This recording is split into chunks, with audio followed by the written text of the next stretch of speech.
Hello class, I'm Mr. Burness. And I'm Mr. Schaefer. And today we're going to teach you about different ways that you can make reading Shakespeare easier on yourself. Now we're going to use Shakespeare's Macbeth as our example throughout this video lesson.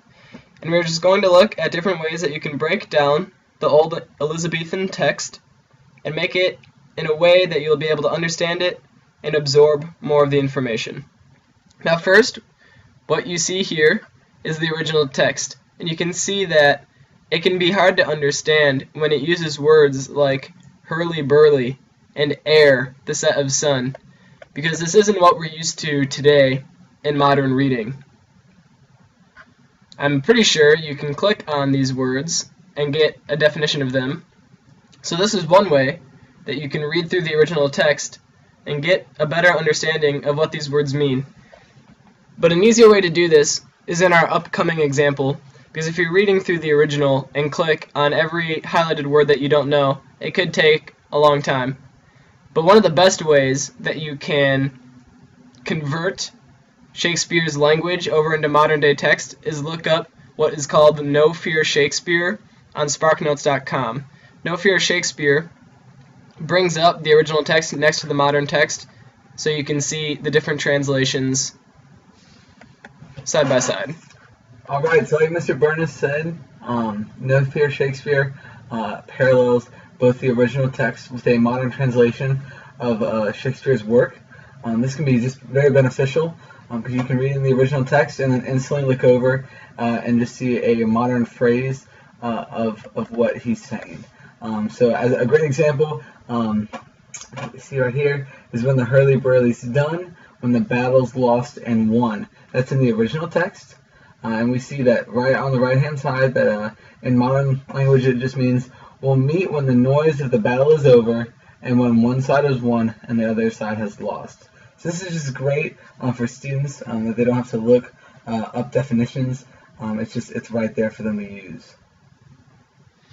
Alright, now the last way that we have that you can break down the Shakespeare text into ways you can understand it is we have video renditions of Shakespeare's plays.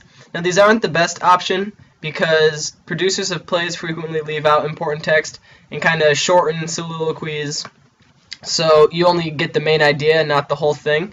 But video lessons to go along with reading Shakespeare can be very beneficial in the sense that you can use them as companion films because it helps students to be able to see what's going on rather than just reading it, especially some of the parts of the text that are hard to understand and that use confusing words. You can see it laid out in front of you, and this is just a great way to be able to better understand what's happening in the story. We have an example for you. This is a video rendition of Shakespeare's Macbeth. Where the police? Upon the heath, there to meet with Macbeth.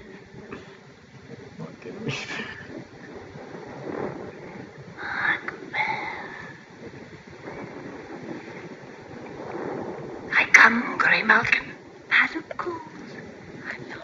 Well, as you can see, we're not going to watch the whole thing because we don't have that kind of time, but you can use videos like this to go along with what you're reading in class, and it can be very helpful to your students and yourself.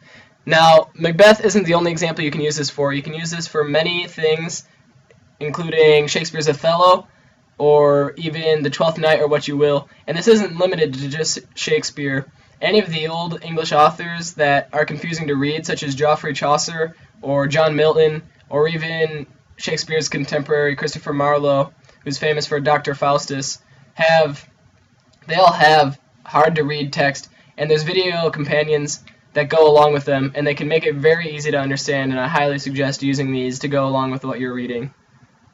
And by using the video companions, you can have the students discuss how their own thoughts and how they imagine certain things happening in their head when they're reading along the original text, and then how this certain videographer decides to depict it as well. And it's just great to just appeal to both auditory, visual learners, and just to get a comparison in your classroom.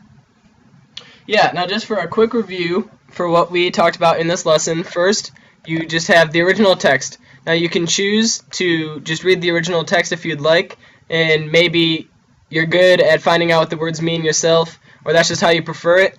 But if you have a hard time and you find yourself stumbling over the old Elizabethan language, you can look at No Fear Shakespeare, which is again found on sparknotes.com, which lays a modern text rendition of the original text side by side, so you can compare them as you go along, and you can watch video companions that also help you get a better understanding of what's being read in your textbooks. Alright class, thank you so much for listening to our lesson, and goodbye.